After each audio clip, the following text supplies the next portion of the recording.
Welcome to Nasdaq Trade Talks. I'm your host, Jill Malandrino, Global Markets Reporter at Nasdaq.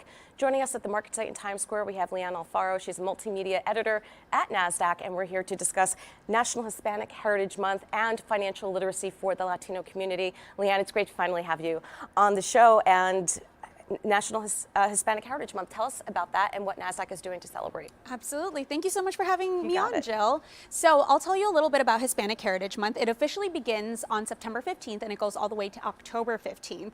Now on site here at Market Site, we have a great group called Adelante, which celebrates Hispanics, having inclusion and diversity in the workplace, as well as retention of Hispanics in the workplace. So we have representation from 68 members worldwide across 7 offices. And today we're having a big event with corporate companies from all over the country here to talk about the importance of Latinos in terms of our context in the economy as well as in the workplace. Hispanic Americans really champion great work within our communities. Absolutely. So let me tell you a little bit about our contribution to the economy. I mean, we're about to talk about in terms of spending dollars, how much we mean to the economy. But if you were to put, I have this amazing stat, if you were to put Latinos in their own country, they would be the 7th largest economy in the world. That's according to a report by the Latino Donor Collaborative. So that's pretty impressive. So it's absolutely essential to talk about today our representation in the workplace and also at the rate at which we're building these new businesses. All right, now 70% of GDP comes from consumer spend. Latinos contribute 2.3 trillion or 12% of the country's GDP, so it lends to exactly what you said, the importance of their spending power. Absolutely. And when I like to talk about spending power, I also like to talk about the creation of small businesses. We're at Nasdaq, which is a technology company, but also a place where we celebrate entrepreneurship and the starting of these companies, these amazing companies that IPO here all the time.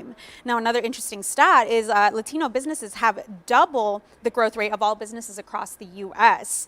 Not only do we contribute $700 billion to the economy, but we continue doing that more so every year, and it turns out that Latinas lead the way. So because there is an immense creation, there's also a need for education. So how do you access that funding, right? How do you scale up? Right, and that's what we talk about all the time here at Nasdaq, promoting financial literacy within the Latino community. And that's something that you're also personally involved with. Moneda Moves, one of my favorite newsletters. I love how you sprinkle in Spanish words for financial terms, which is something I learn from every week when you put it out there. Oh, well, thank you, Jill. Yes, so Moneda Moves is a weekly newsletter that I put out independently, and it's all about Latinos and their context in the economy. Exactly what you said, and Hispanic Heritage Month is a very fit time to have these discussions, which we'll have all day today right here at the Nasdaq Market Site. All right, well, thank you so much for your contributions and for leading the way. Absolutely, and one more thing for anyone looking to participate in the conversation, we will have the hashtag NasdaqFam, short for Nasdaq Family, if you want to follow our activities all day on social media. All right, sounds good. I certainly will be following. Thank you so much. Thanks, and thanks for joining us on Trade Talks. I'm Jill Malandrino, Global Markets Reporter at Nasdaq.